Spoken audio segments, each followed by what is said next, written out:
Good morning, friends. Welcome to Bihar Museum. This is a part of our Bihar Museum Biennale.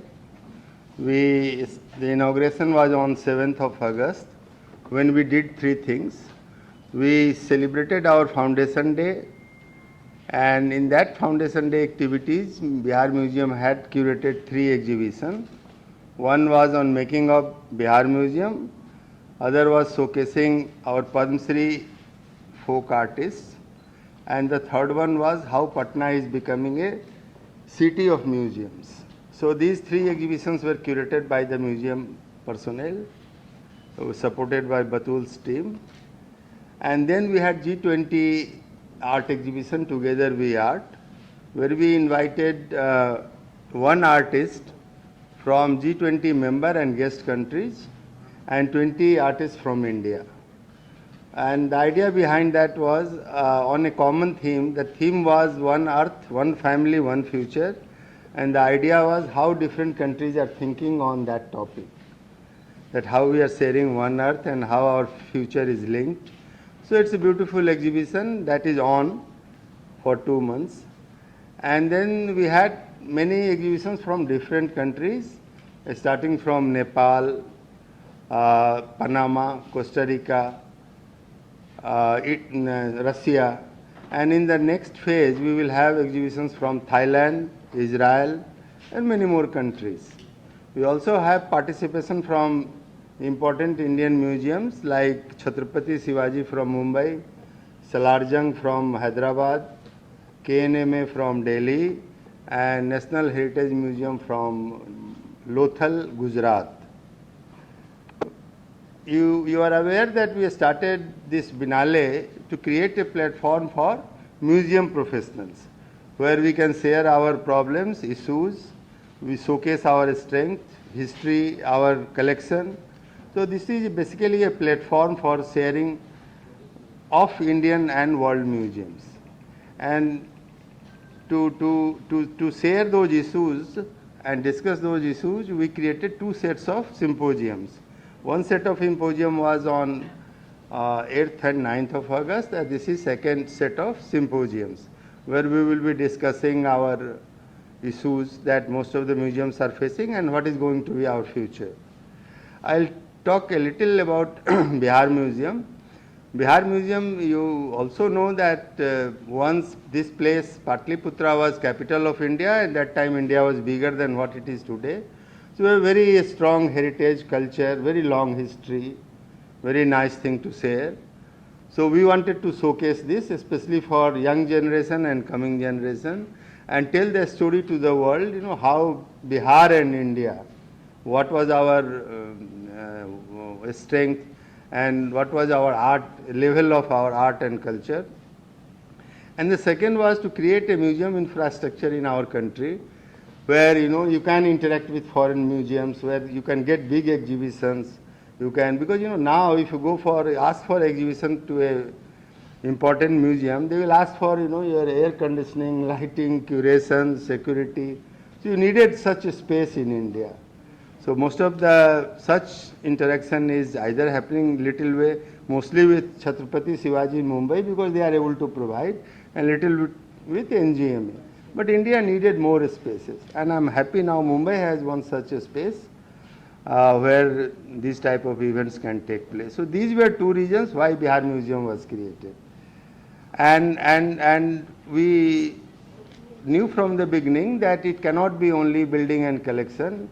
If it has to grow, it has to survive, it has to flourish, then it has to be museum of activities. So we created experiential museum. Basically, the idea is here, the style is storytelling.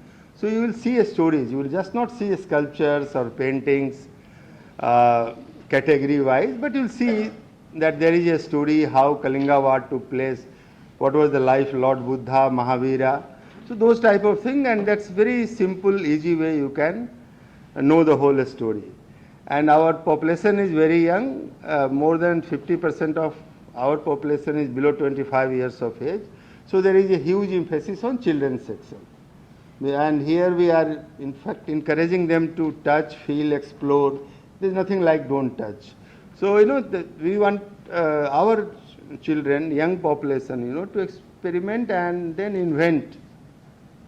And that way, these are our major goals, and basically we want to make it a happy place, experience, come, enjoy, and go. I don't want to become very learned PhD or something. If you want to do PhD, you can do that. We have a library and research center. But the idea is to people, our visitors who are coming should go very happy. And say it's a museum of activity. And Batul will take you to symposium and topics and speakers. Thank you. It gives me immense pride and pleasure to welcome everybody here for the symposium. For me, it's been a 13-year journey with the museum, and I've seen this museum having the audacity and the ambition to build something here where nobody had conceived of something like this in India also, leave alone Bihar and Patna. So the Honorable Chief Minister's vision started this entire museum. And Anjani ji has led it through the building of the museum and now running it in this manner. And then we've had the first museum Biennale. So the museum is very, very rooted in its history, but it's constantly looking towards the future. No museum in India, as Anjani ji mentioned, has a hands-on, minds-on children's gallery. No museum has provided space for a diaspora, which was a disenfranchised group which went from India. And neither have museums looked at providing spaces for regional art at the same level as contemporary art. So these were a lot of ideas and concepts when it was conceived by the museum team and by Anjani ji and put into practice were about the future. So when we were looking at the Biennale and what it has to be, in the brainstorming session, the whole idea was that it has to be a future forward-looking Biennale, while we are not losing touch of what we are standing on. So the first symposium, which happened on the 8th and 9th, was about traditional practices. And this museum is about future, which all of us are just about navigating. A lot of us get intimidated with what technology is doing around, but we know our audiences are getting younger and younger. So how do we look at that? So the entire symposium is structured around that. And our first session, we have got Anthony Lopez as the moderator. He also happens to be associated with the museum for many, many years.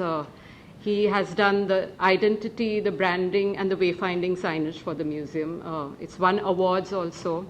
And he will be talking more about his process about it. But along with him, we have got Maureen Libble and Amrita Singh, who are from India Heritage Concepts. And they started one of the first museum shops in India, which was a well thought through museum shops at the Mehrangarh Museum. And it still is one of the most successful, profitable, and a museum shop which I love going to every time I go to Mehrangarh. So we welcome them. Along with them, we have David Savo from Hungary Beaux-Arts. And David has been looking at exhibitions, blockbuster exhibitions, and looking at audiences, merchandising those, and handling the PR of all of it. So they all have a journey which has been for many years and have reached milestones which all of us are looking forward to learning from. So I welcome Anthony to take over. But just one thing, just for a little bit of housekeeping, at 1 o'clock we have a guided tour of the museum for everybody, especially of the history galleries. And tomorrow at 1 o'clock we'll do the other galleries. At 5 o'clock we will be, there is a interesting Russian immersive experience, so we'll have a show of that. And dinner will be at the museum itself. So just a little bit of housekeeping before Anthony can take over. First of all, I think just like Batul, I am extremely privileged and proud to be part of this museum, having worked with Anjani ji and the likes of Anjani ji, who, I mean, this is an absolutely grand vision which has been envisaged, and you can see it for yourself in context to how it had seeded itself and how it's taking itself further, right? So I'm going to, Batul has given me only 2 minutes, and so I'm going to be very quick with my slides, and I'm trying to try and set the context for the discussion to follow with my very privileged panelists, right?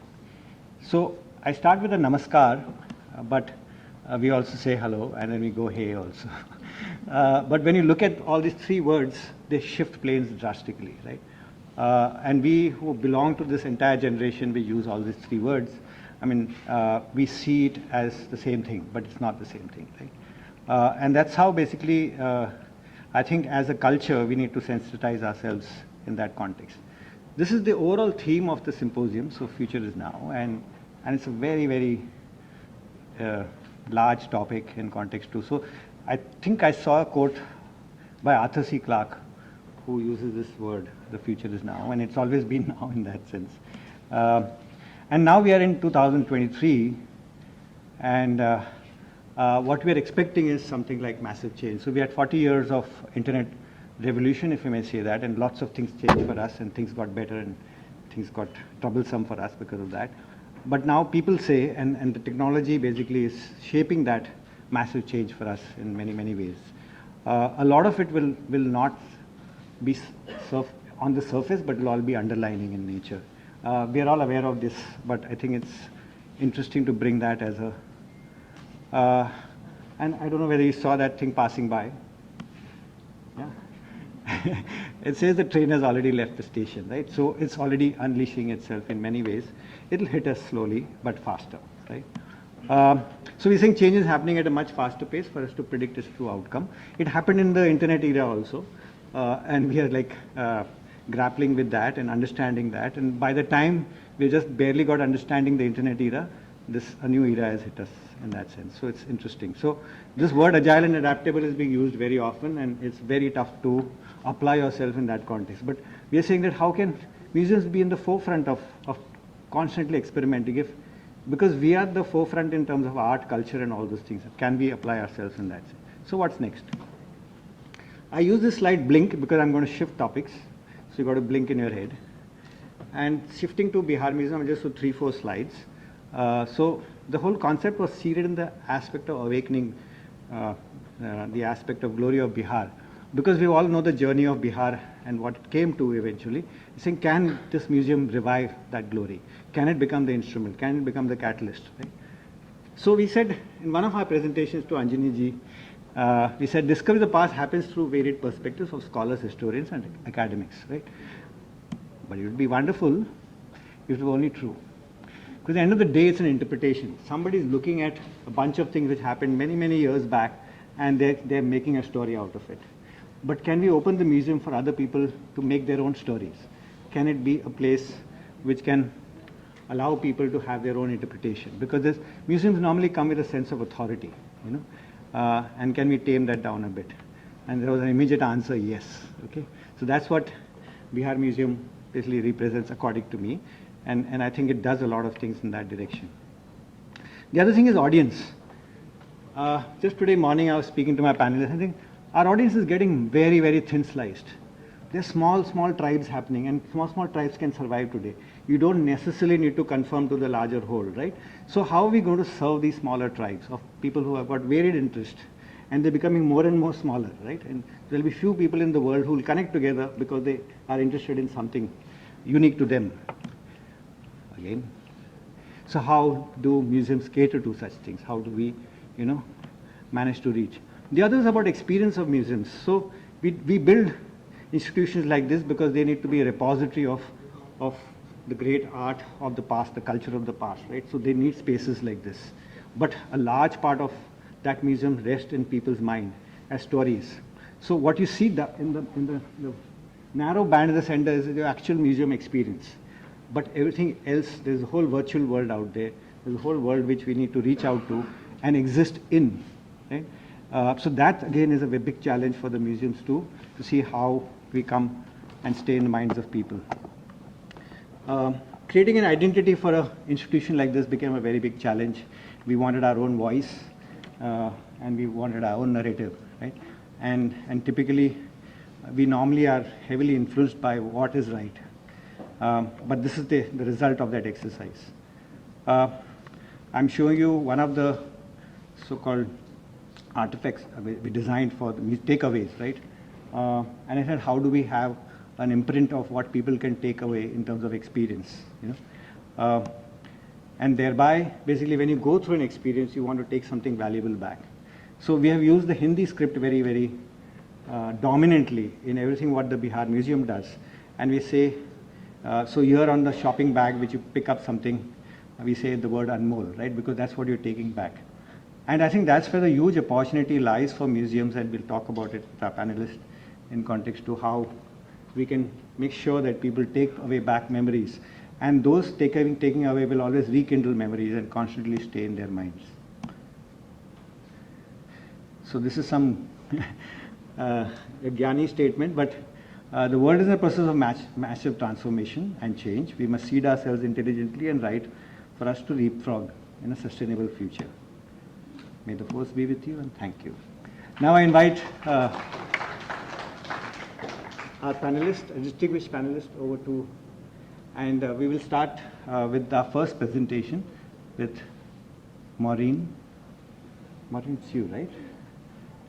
Thank you, Anthony. Welcome, everybody. Anjaniji and his terrific team, who we've been working with now for the past month or two, our distinguished colleagues and friends, our other panelists. We are very, very happy to be here. We've heard so much about this museum over the last many years, and it's really a huge treat for us to actually be here and to be involved in this symposium. So I hope that what we can present to you will be a bit useful to all our museum colleagues who are here. Amrita and I basically have a company called Muse India Heritage Concepts Private Limited. We do museum shops and other things which are basically known as cultural commerce, basically for museums and other cultural institutions in India. India, you know, has the world's oldest museum in heritage consciousness histories. Our Indian Museum in Calcutta was, of course, founded in 1814. Today, I'm saying close to 200 museums, although Sabyasachi has just told me 1,200 museums. So I was just counting the kind of major museums. He's including all the kind of museum type things. The Archaeological Survey of India, of course, has also been one of our oldest institutions. We have thousands of monuments and sites, small and large, as well as other monuments administered by state archaeological surveys. We have 37 World Heritage Sites at the moment, and the number is growing. But, you know, in spite of this great wealth of our cultural and heritage treasures, as late as the mid-1990s, we did not possess a single professional museum shop. I have come from a background which involved museums in America and other places in Asia, and I was quite astonished by this, actually. But the potential and the concept were basically unknown. So it fell to Miranga Museum Trust at Miranga Fort in Jodhpur, where we took the plunge in 1998. The Miranga Museum Shop since then has served as both a model and an inspiration, which was one of our goals. We had a huge number of challenges along the way, but the potential very quickly became obvious. And since then, we've undertaken several other projects, all have been successful one way or another. I'm giving you here today, very, very briefly, 3 case studies of very different Indian projects, and we hope we will encourage other people to take the plunge as well.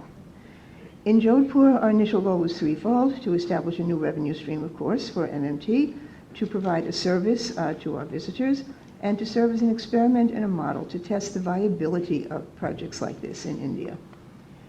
From the beginning, we kept in mind the key characteristics of professional museum shops, which are, of course, that the profits benefit the institution. They are not commercial or going to any private individual in any way whatsoever.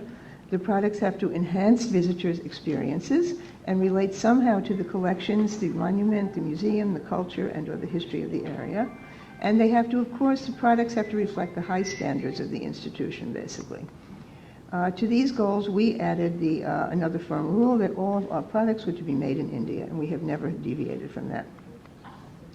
Case study number 1 is the Miranga Museum Shop in Miranga Fort in Jodhpur, Rajasthan, which I hope most of you have been to, and if you haven't been, I hope you will come and visit there.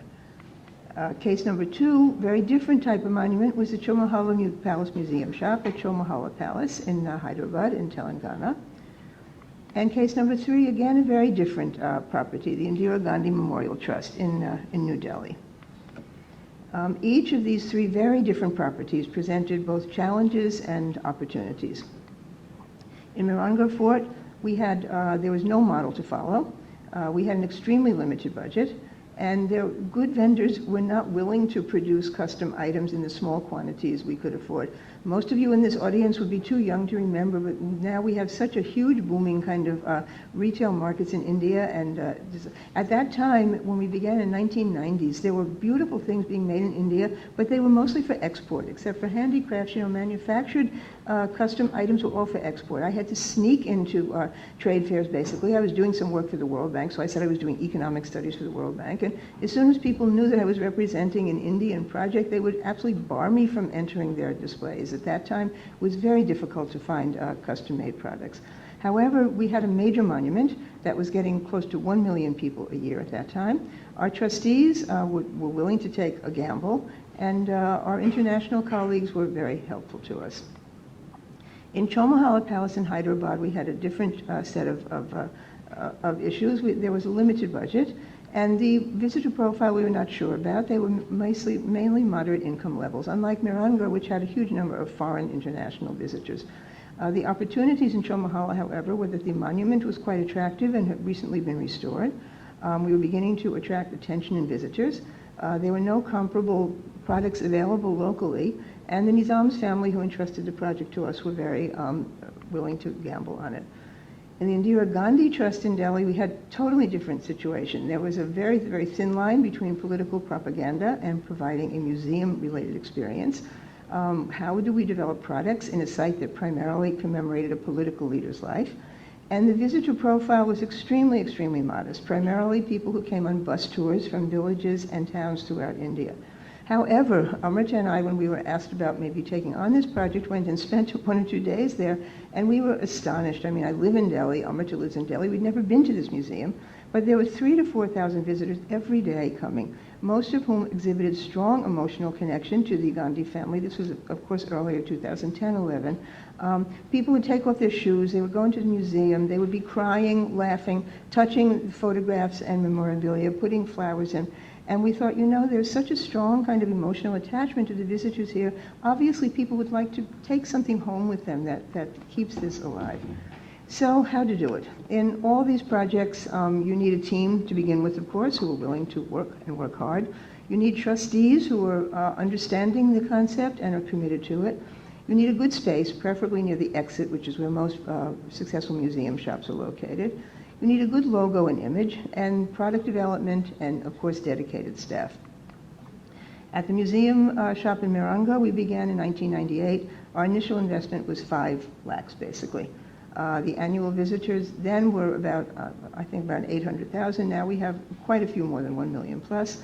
We began with 3 untrained youngsters that we were able to get from downtown. Today we have a highly trained staff of more than 40 people, and we contribute more than 30% of the total revenue of the Miranga Museum Trust, which is not only Miranga Fort, but several other properties that the trust also administers. We were given a space high up in the fort. It was a space that actually had been discovered when there was some renovation going on. A wall was broken down, and they found this space that no one had known was there. There were a lot of bats, but nobody else was in that space, basically, for as long as anyone could remember. Our trustees were very supportive, but they were very worried about spending any money on this novel experiment.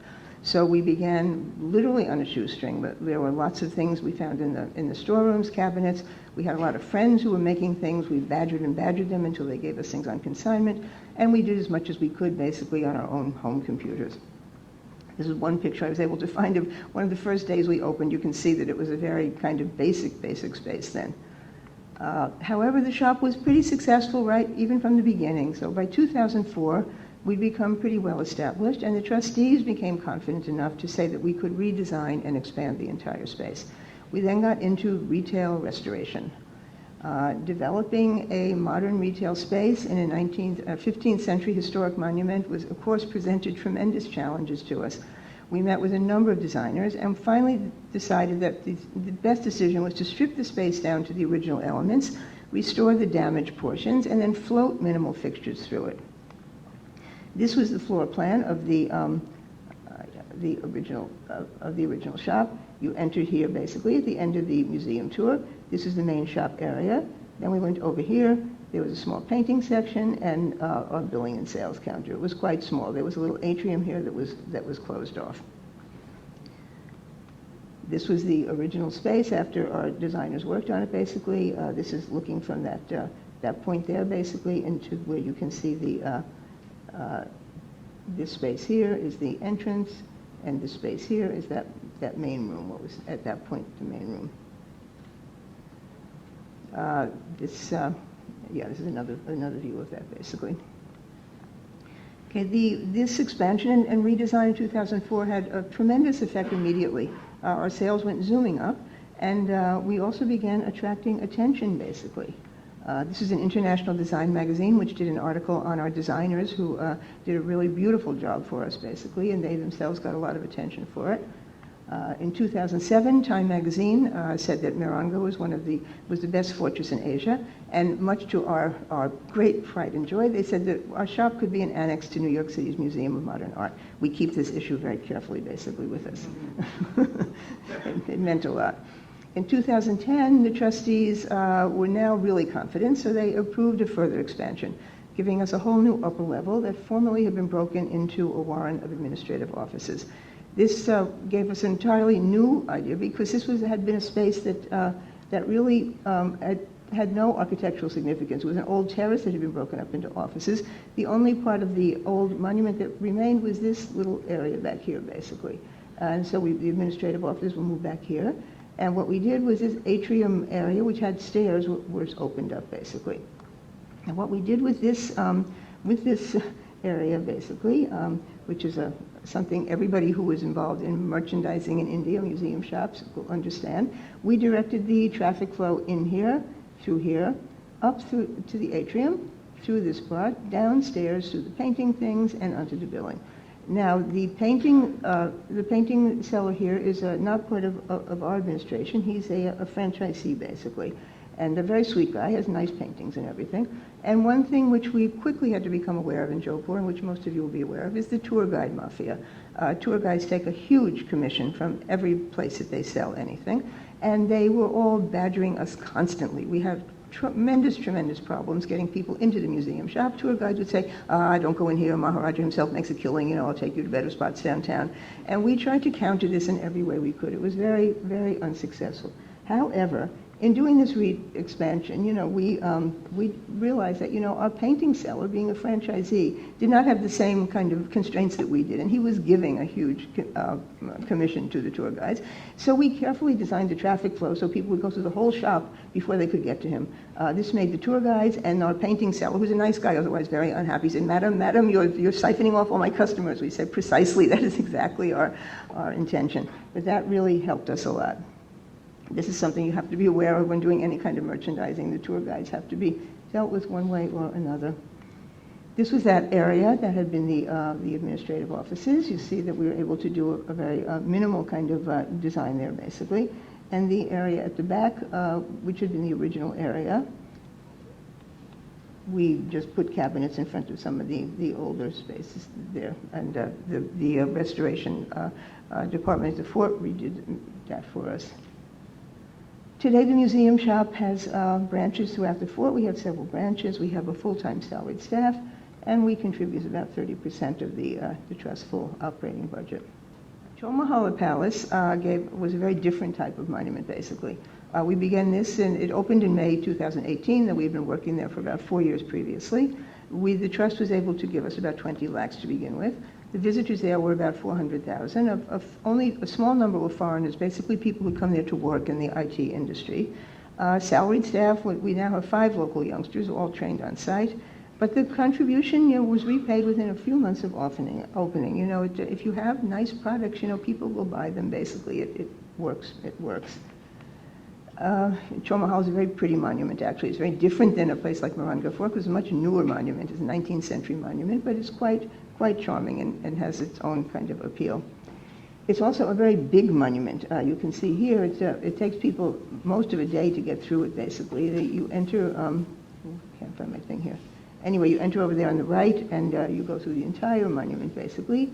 You get to all the buildings. There are numbers and numbers of buildings. And then you come out this way. And so we put the museum shop at the very end, basically, where you exit from the monument. This is what the museum shop looks like from the outside, basically. We had very nice young designer from Mumbai who helped us. We were just given 2 very ordinary square rooms that had no architectural interest whatsoever, but he broke them into one room and connected by an archway which replicates the arches that are found throughout the monument, and it became quite a pretty space actually. This was the space after it was kind of redesigned. Indira Gandhi Memorial Trust was a very different situation. Began in 2012. We had just a few lakhs to begin. But as I said, the annual visitors were about a million plus, primarily rural and small town visitors. We don't manage this shop unlike the others, so I'm not aware of the current financials, but some of the vendors that we've dealt with tell us that they're continually filling new orders, so it obviously is still doing well. At this museum, of course, we had a very different challenge as we were given a small rectangular outbuilding, no character or visual interest whatsoever. But our young design team did a very nice job. They used the products themselves basically as the design elements in this nondescript space and made it quite appealing and attractive. In spite of the great differences, as you can see, between these 3 sites, once we had the locations, the basic steps were the same. One, you have to develop a strong logo brand image that somehow relates to the museum or the monument. In Jodhpur, this was the bird called the cheel, or pariah kite, a bird which has strong historic and symbolic importance in Mehrangarh Fort and the history of Mehrangarh Fort.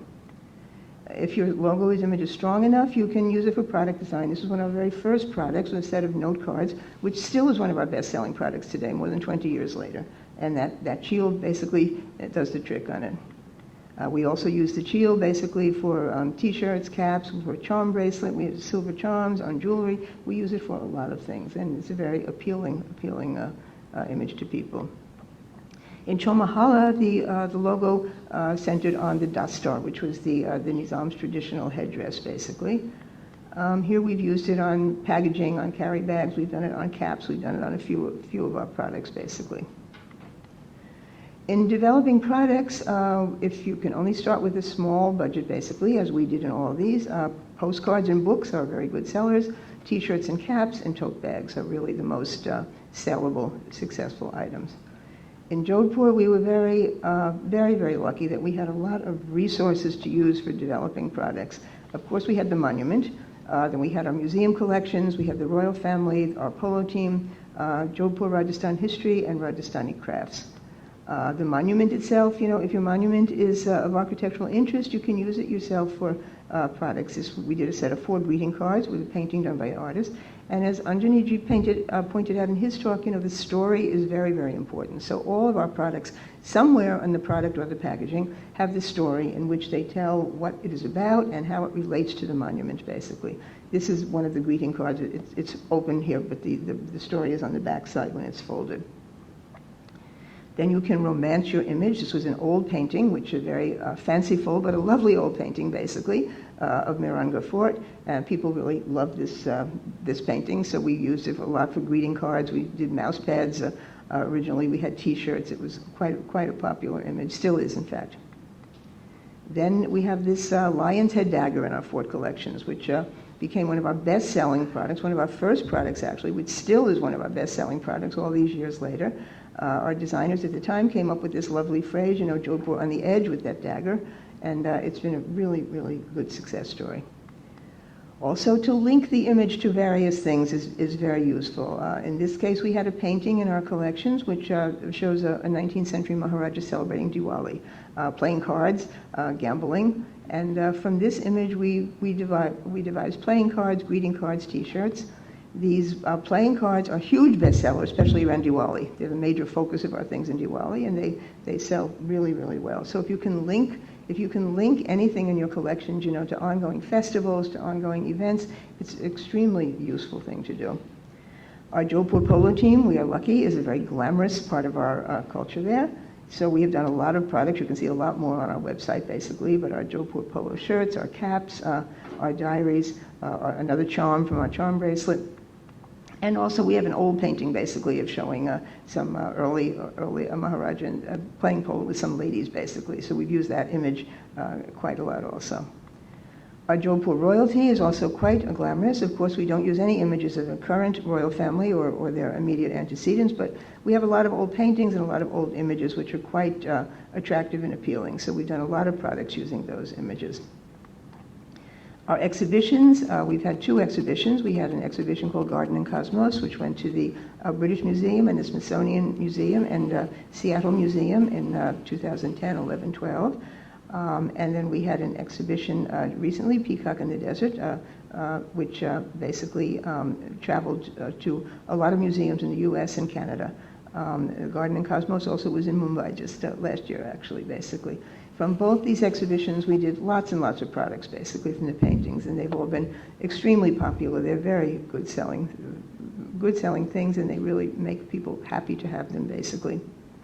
I should mention, actually, that in Anthony's talk, he talked about memories and and feelings that people take back. When our first tagline for our museum shop in Jodhpur, which we still basically use, is treasures, souvenirs, memories. And that has proven to be really, really popular. We use it on our gift bags, we use it on our website, because treasures, souvenirs, memories are the things that people want to take back with them.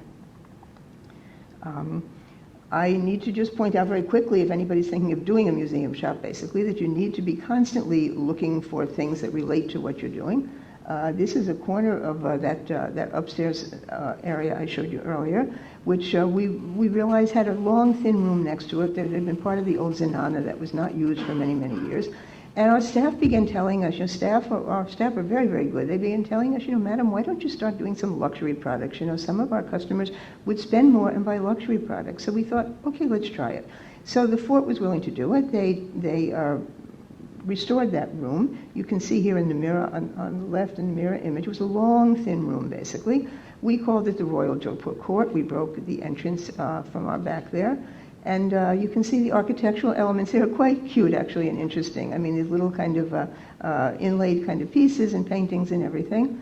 And then Amrit and I, at a trade fair, actually, which is why I say you have to keep looking, we happened to chance upon these things at a trade fair, and we both said, wow, looks just like that Holy Choke shop. And these have proven to be really, really popular, because you see, they just relate so well to the architecture of the place. And then at another place, we found these paper products, which are also related. So it's important to keep looking all the time, because you are, no individual can come up with ideas all the time, basically, and no designer, no matter how talented, can come up with all the ideas. But there are so many good things being produced in India that, by just keeping your eyes open, you find amazing, amazing ideas for products. In Chomahala, the collections in the monument presented a more limited range of options. One of the most popular objects in Chomahala we found by watching and looking at people for some time was a 1912 bright yellow Rolls Royce. This became used for many, many products. The t-shirt on the left, upper left, is a child's t-shirt. The one on the right is the adult t-shirt. We've done fridge magnets. We've done all kinds of things, basically, using that Rolls Royce, and these are very popular. We also have a beautiful collection of swords there. We have images of the early Nizams. This is actually in one of the main halls in the museum. When you enter, one of the main kind of descriptive things shows the first Nizam of Hyderabad, and we really liked his image. We thought it was very appealing. So we did a tote bag using him, which has been extremely popular. The Rolls Royce we use on caps. We use the Dastar on caps also. This is another thing which I mentioned about stories, this is a very early photographs when we just took things off our own computers, but to tell the story, you can relate things, to what you're doing, basically. Even things like the jewelry on the right, which really doesn't have anything to do with that, but we can relate it to the monument. We can make people, have some kind of idea about how things can relate and add to their memories of what they've done.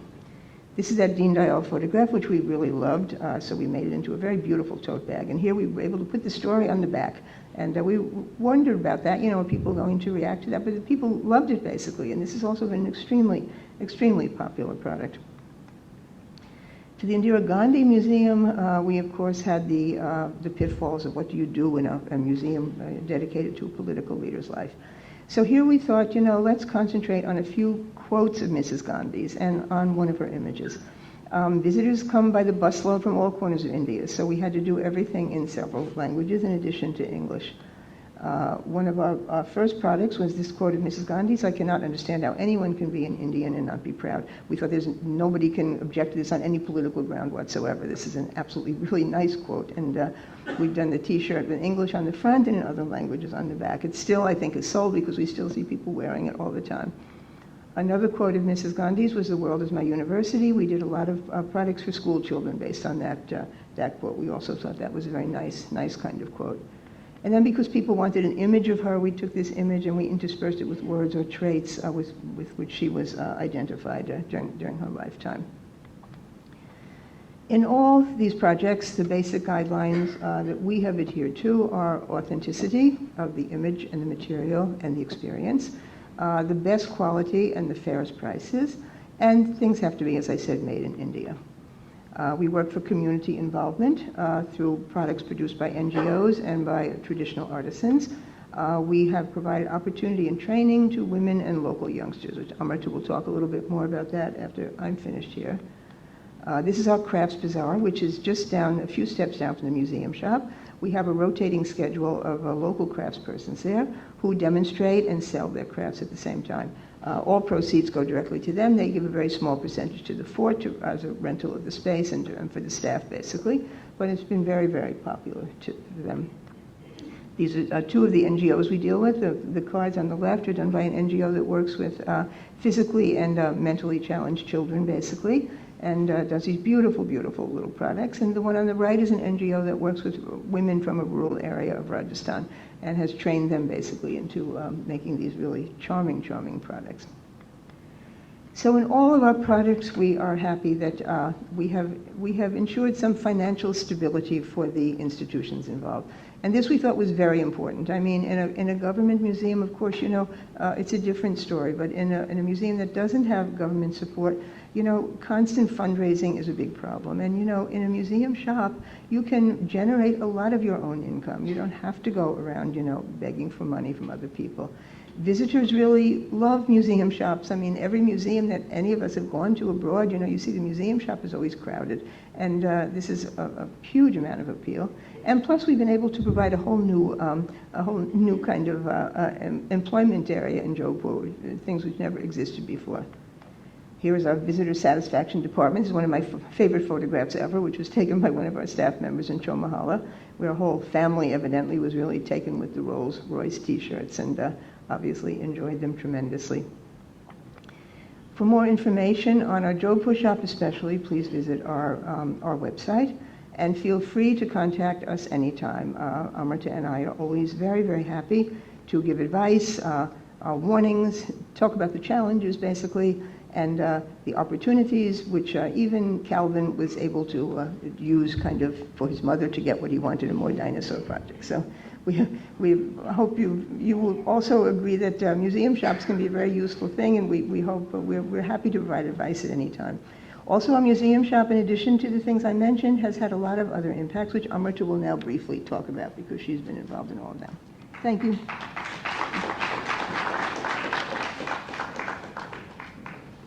Comes on our faces when we talk about our first museum shop.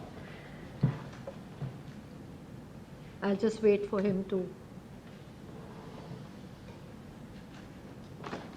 Okay. So, ladies and gentlemen, esteemed colleagues and fellow museum enthusiasts, I'm truly honored this morning to be here amongst all of you, talking about something that we're really passionate about, and that's museum merchandising and branding. But more specifically, I would like to share the journey of the Mehrangarh Museum Shop, because that is truly an exceptional experience where we talk about tradition, innovation, empowerment, ethics, and lots of other things which are related to the shop as such. Maureen has given us a lovely presentation where we've really been through the process, the technique, what we need to do. And because we started in the late 90s, it is now the 2023 and onwards, and everything in the techniques all moving fast, a lot of evolvement. But coming to museum shops, I think a lot of what she has said holds good even today. I'll be touching a few aspects of the shop which are related to it, because I think more goes into the shop to make it successful, and a lot of peripherals have to be dwelled upon to make sure that we have a very holistic venture that we are proud of. So I'll start by talking about skill development in the challenging circumstances. So in the heart of Jodhpur, the resources may be a little basic, but the Mehrangarh Museum shop stands out as a testament to the power of determination and creativity. And despite limited resources available locally, we embarked on a journey of skill development that has transformed the shop into a hub of local talent, local craftsmanship, and national craftsmanship, of course. So I can share lots of stories, but there's one I'd like to tell you about this young guy who was, very skilled, but very raw, but very enthusiastic, very passionate. And it is such like people who we took into our fold, who showed that interest in trying to do something new and take their skill to another level. So we had him, come to us, we trained him, we gave him design intervention, which I think is very important to uplift that skill. And from just a local skill, it became something truly, truly beautiful. And also we told him and made them understand, our artisans, that we have a target audience where we have very discerning Indians, we have NRIs, and we have a very good footfall of international tourists. So we have to cater to all of them. We have to have them love the skill that we have, because India is the USP of our country actually, is all our skilled artisans and craftsmen. So that is something that we really do. And then this precision and artistry that he displayed, it took it from his very modest beginnings, and he became an artisan of excellence. And this is what really reminds us that true artistry really has no bounds. So that is something that we worked on. We worked with skilled artisans throughout the country and helped them not just revive their skill, we've helped them sustain themselves, we've made sure it is economically viable for them. And that is important because in today's generation, a lot of the the children don't want to pursue the skills that their parents have.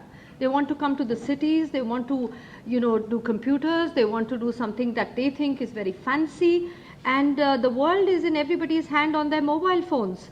They don't want to do something that they think was very traditional, backward, and something that was done in primitive homes in the villages. They want to move forward. We want to teach them to take pride in their skill, to tell them that this is something so unique which the others really are not able to do. So we can proudly say that we've been successful in actually achieving that aim to a great extent. The second thing I want to talk about is empowering women in a traditional city.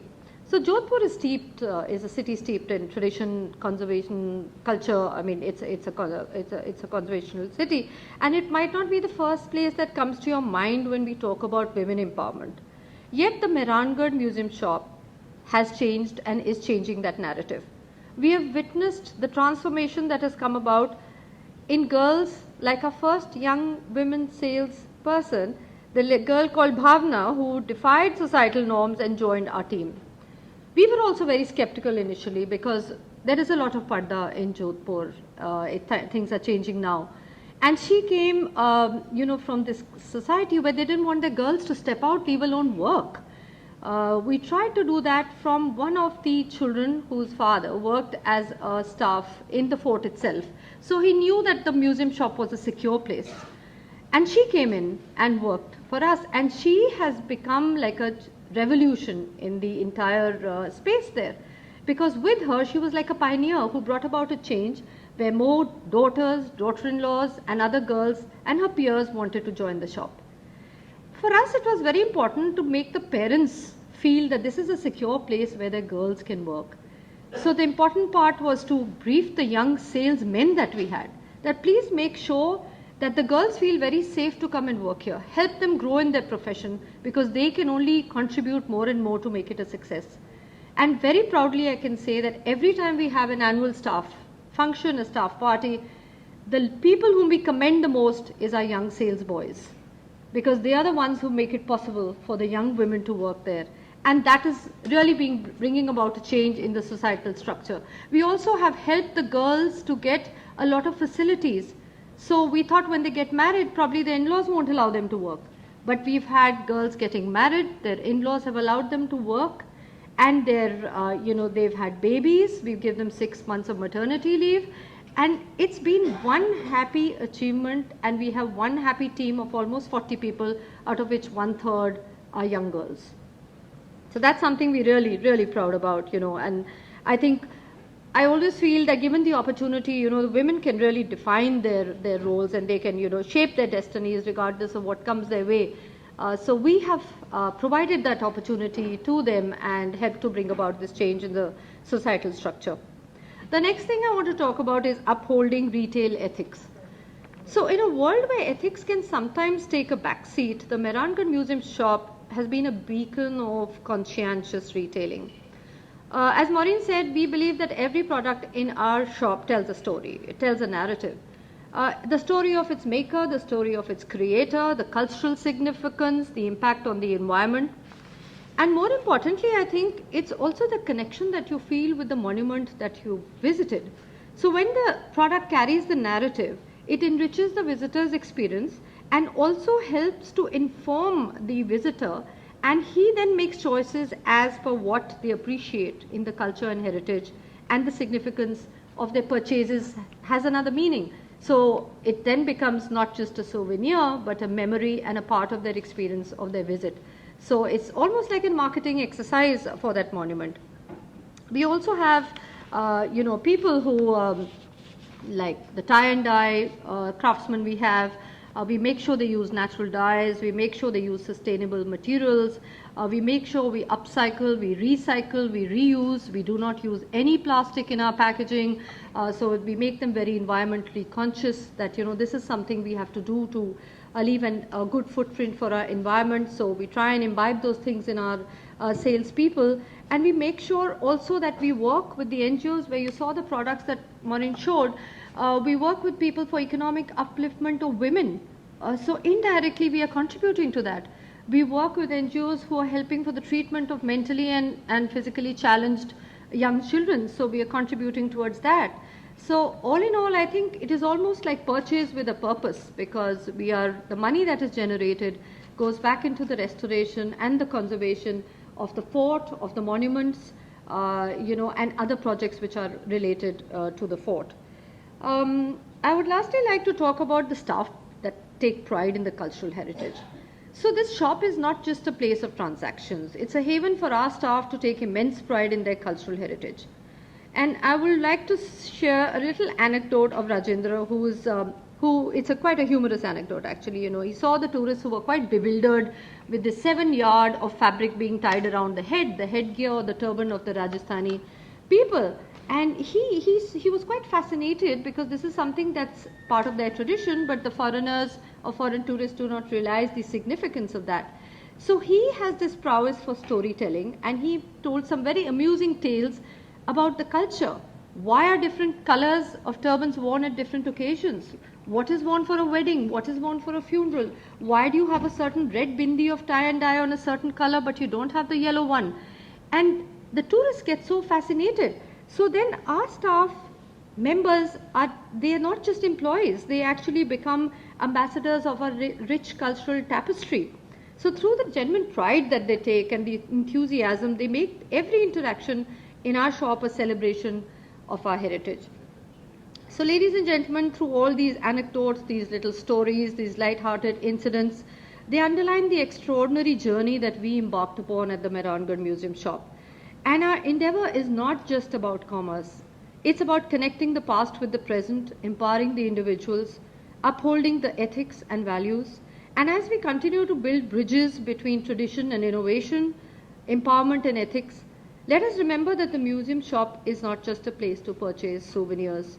It's a testament to the beauty of human potential and the splendor of our shared heritage. And I would like to really thank, I think, both Maureen and I, the trust that was reposed in us, the faith, the confidence. Our chief trustee, the Maharaja of Jodhpur, other trustees, the Maharani, who's a trustee also, they always supported. They always gave us the confidence that please go ahead. And we spent a lot of time in our research, in understanding and being sensitive about what is really what they care about, what is really close to their hearts, and what is it that would go well with the customers. Because when that customer takes a product with him in our carry bag, he is carrying a piece of Jodhpur back to his house. Maybe 5 people are going to ask him, where did you get that from? So it is not just a marketing exercise. Maybe it's also a strategy to have more people come and visit our cultural places, our places of heritage, take pride in it, and take it forward. So thank you so much for being a part of the audience and having us share this experience with you. Thank you, Amrita. Hello, Bihar Museum. Greetings to everyone. My name is David Sabo. I've been working in the communication department of the Museum of Fine Arts Budapest for 18 years. Instantly as a marketing consultant and currently as the head of communication department. I would like to present you a case study of the communication campaign and merchandising connected to last year's Bosch exhibition in Budapest. I'm going to highlight the main topics of the show, but first I will start by briefly introducing our museum.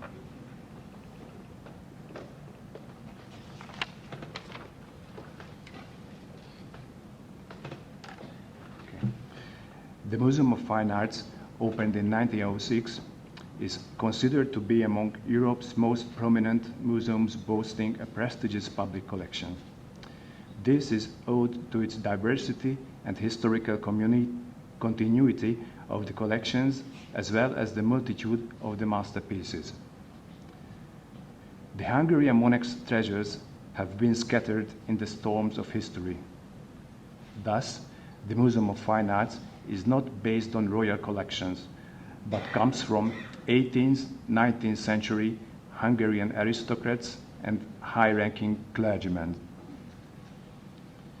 During the museum's more than 100 years history, the number of works has multiplied many times over. Its holdings currently exceed 116,000 pieces. The permanent exhibition of the Museum of Fine Arts currently showcases masterpieces of European and Hungarian art from antiquity to the late 18th century, including highlights by Raphael, Cranach, Titian, El Greco, Van Dyck, Velázquez, and Goya. Among the affiliated institutions, you can find the Hungarian National Gallery, Ferenc Hoppe Museum of Asiatic Arts, and the National Museum Conservation and Storage Center, to mention only the most important ones.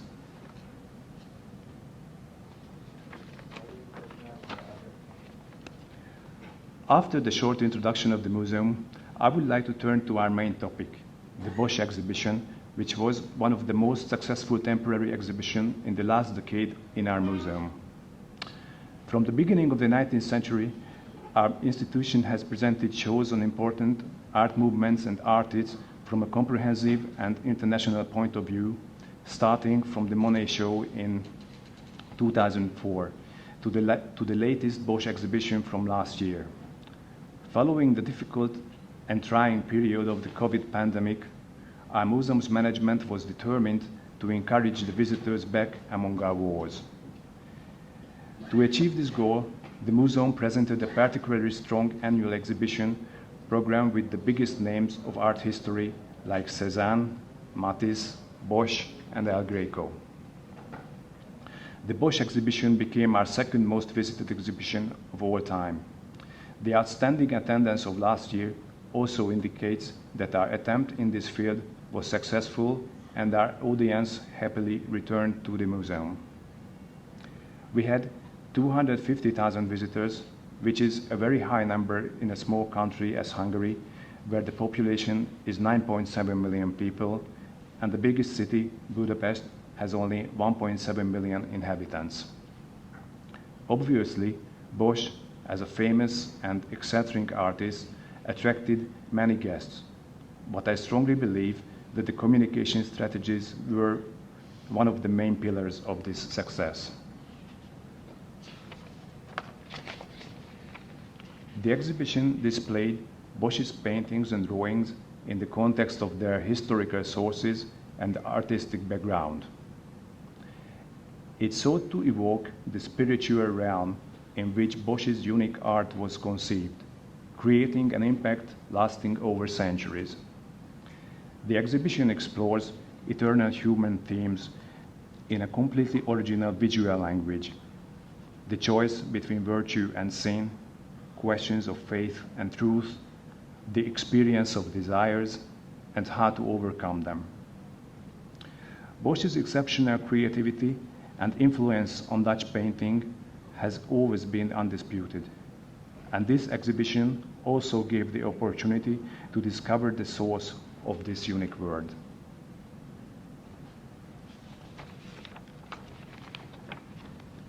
Being familiar with the curatorial concept, we, the communication department, were thinking about how we can help, which artwork can catch the attention of the public, what kind of exclusive programs can prompt the curiosity, which platforms can reach the potential visitors.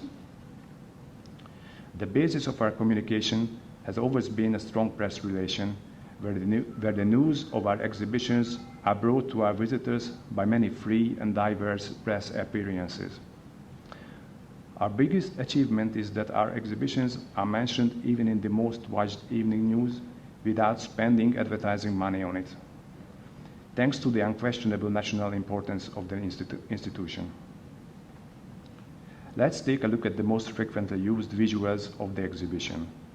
On the screen, you can see the highlights of the presented material.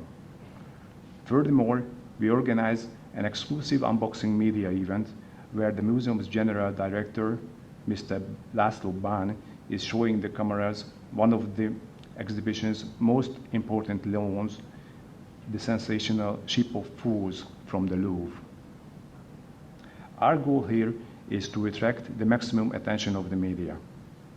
We highlighted not only the art historical significance, but also interesting background facts, for example, the outstanding instrument values or peculiar tales of the paintings.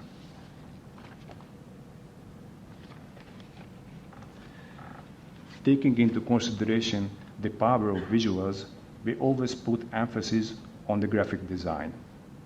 The museum has its own in-house graphic team, which helps avoid using the expensive agencies. Our choice for these creatives were the above-mentioned Ship of Fools and also The Last Judgment from Bruges. We have chosen these images for two different reasons. On the one hand, the visuality is attractive and rich in details. On the other hand, we chose these paintings for their symbolism.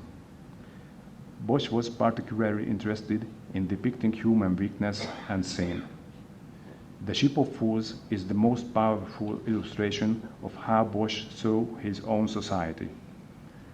The portrayal of human feelings is as relevant and disturbing today as it was 500 years ago.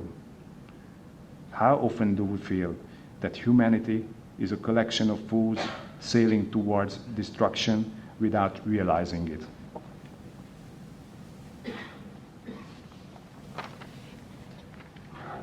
The exhibition was also promoted through audio and visual channels such as radio, print, and online platforms.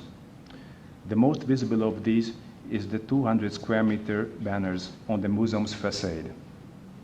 We also advertised the exhibition on posters, mainly in Budapest.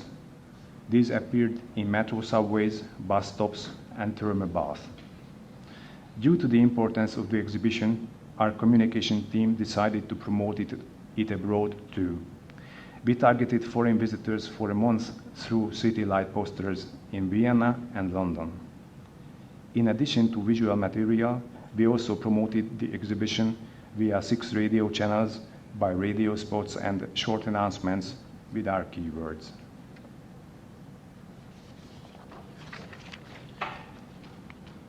The communication channels within the museum were the brochures and the digital displays.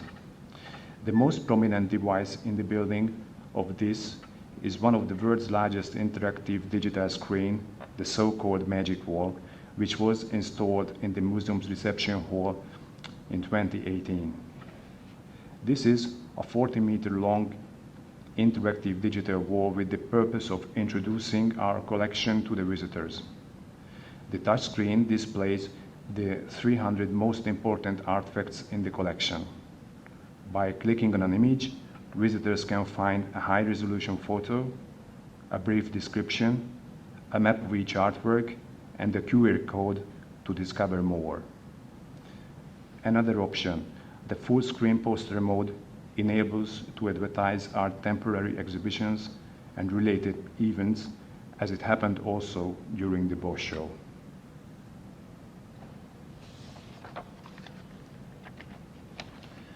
The main aim of the Bosch exhibition's rich accompanying program was to reach, engage, and satisfy our diverse audience composed of different age groups and having different educational and social backgrounds.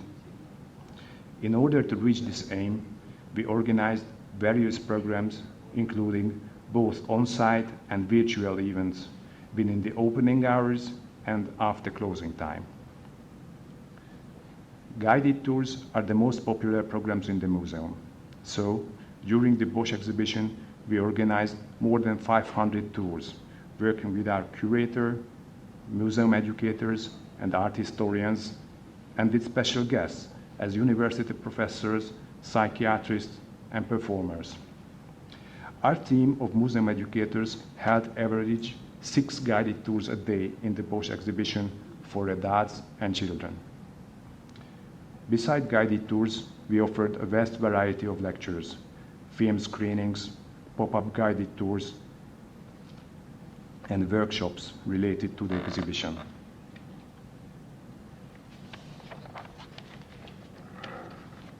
Among the communication platforms, our website was of particular importance. 55% of the tickets were sold through it, which is twice the average. The 1.4 million views on the Bosch website are a good indication that we were able to capture the attention of our audience in the ways of mentioned above. This figure corresponds to the average page views for a full year. Analyzing the data, we found that Google Ads were profitable. It was also interesting to see that most visitors bought their tickets 1 month before visiting the exhibition. In contrast, tickets for an average exhibition are purchased only 2-3 days before the visit. Responsive appearance is an important aspect of our website. We take a mobile-first approach to ensure the most complete user experience. In reaching our audience directly, the newsletters are also essentials. In this context, we stepped on a new path last year. For better data management, we started working on a HubSpot customer relationship management system from where we send out our newsletters. This helps us to messages for separate target groups considering the age, marital status, special field of interest, and previous online activity of subscribers. Thanks to targeted newsletters, we have a 43% open rate, which is much higher than average. Our goal with the website this year is to establish an integration with the HubSpot CRM system to increase the efficiency of marketing processes and the conversion rates of ticket sales.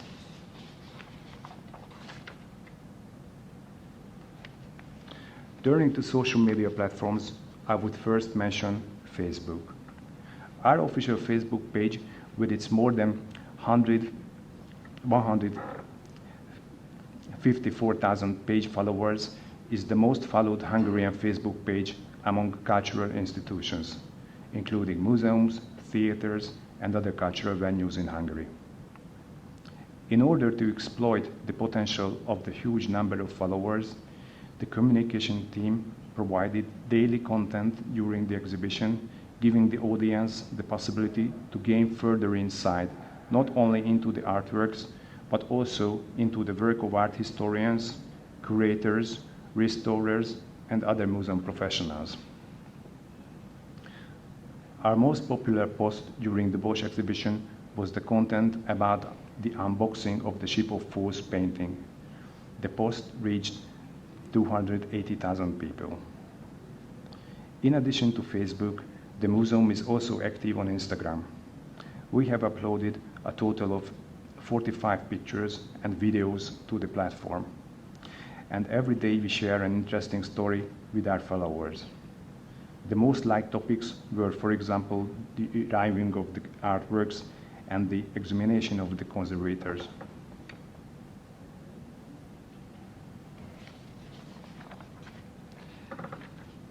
The exhibition attracted people from many countries. The Bosch show, like others, had 20% foreign visitors. Although the ranking of sending countries varies from exhibition to exhibition, you can see on the screen that most of the visitors came from Germany and from the US. It is an important and welcoming fact that 55% of tickets were sold online, which is the most convenient and fastest way for our visitors to access our exhibitions. The rest of the tickets were bought at the on-site ticket offices. As far as ticket prices are concerned, setting the ticket price is the responsibility of the Director General, while discounts are regulated by legal regulations and international agreements.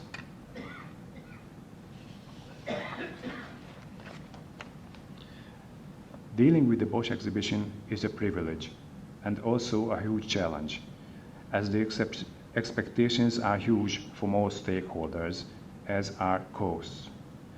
As the diagram shows, organizing large-scale exhibitions like Bosch is extremely costly. The exact numbers are confidential, but you can see the vast majority of the expenses indicated with dark blue as exhibition are spent on installation, rental fees, courier travel, and insurance costs. While on the revenue side, in addition to ticket revenues, museum shops and event revenues are the most decisive items. At this point, I would like to emphasize that the Museum of Fine Arts and its institutions is a state-run, non-profit institution. So, we need to receive state support to balance our budget in every year, as our maintenance costs, just as our operating costs, are very high. Looking at the overall picture, we can say that the museum, with the shop revenues, event sales, and sponsorship revenues, only reduces its financial losses.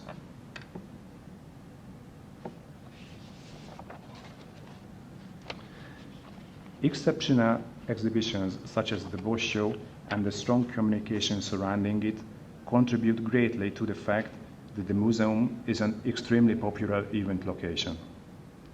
As state museum, the Museum of Fine Arts is a frequent venue for government, ministerial, and diplomatic protocol events, but we are also open to hosting large-scale external events such as gala dinners, receptions, conferences, film shoots. You can see a few pictures from such event occasions with the Pope's visit to Hungary in the middle. For the better presentation for our spectacular museum spaces and event possibilities, we have a separate event team and an independent website with 3D solutions allowing the museum to be visited virtually in case a personal visit on the part of the client is not possible.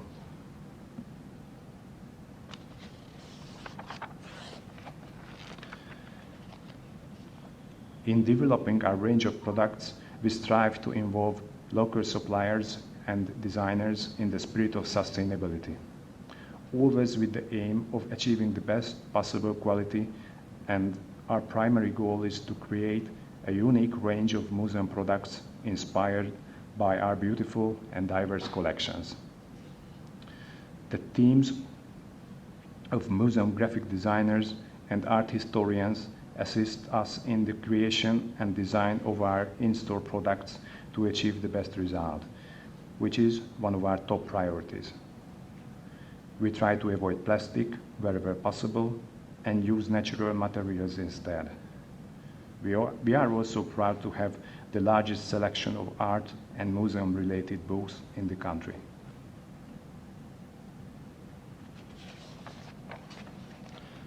Let's move on to Bosch-related merchandising.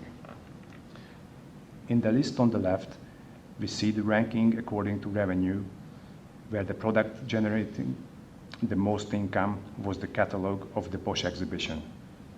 This is a carefully printed, richly illustrated work of more than 300 pages with the complete visual material of the exhibition and all the relevant studies, all sold out.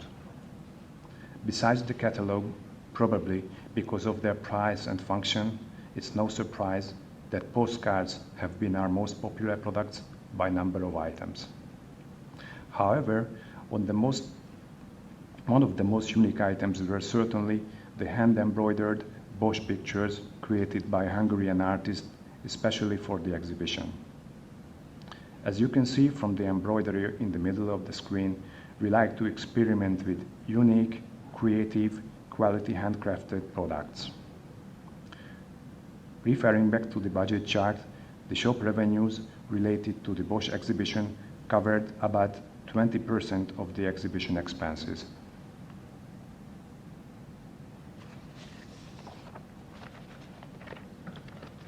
Finally, I would like to share an idea for recycling, upcycling, and reducing waste. At the close of the Bosch show, we recycled the banners used on the facade of the museum previously instead of throwing them away. We created 96 limited edition unique handmade bags from the banners, each with different details of the paintings, as you can see on the screen. This is a small-scale project with the principal aim of reducing museum waste and calling attention to environmental issues.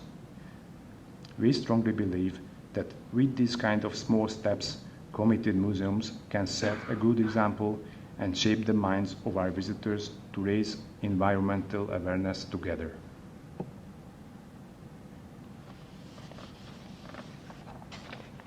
Finally, I would like to play a short teaser video as a farewell.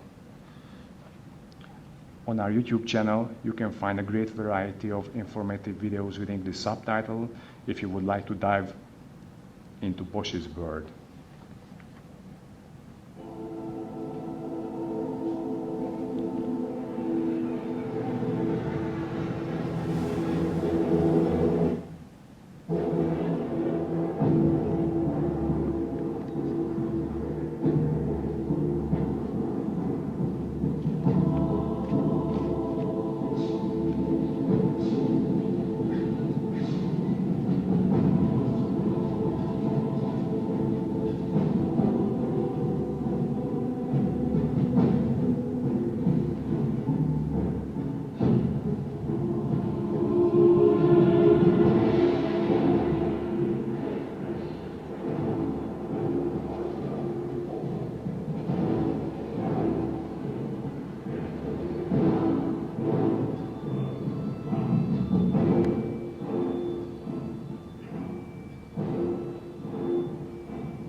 Oops, sorry.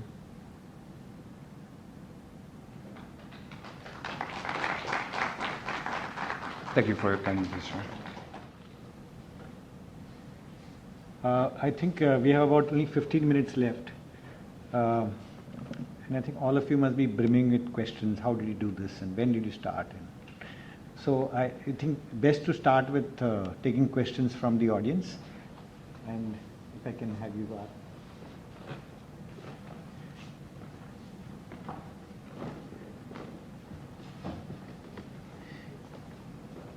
So two very diverse presentations. David comes with very big names, which is an attraction in itself. And the two ladies here which run the muse are engaged in multiple entities, and they are trying to use merchandise as a tool which not only adds revenue but takes memories back home, right? So, so one of David's, your slide which caught my eye, in fact it caught it yesterday, is the recycling and then making tote bags out of, so we're going to steal that idea.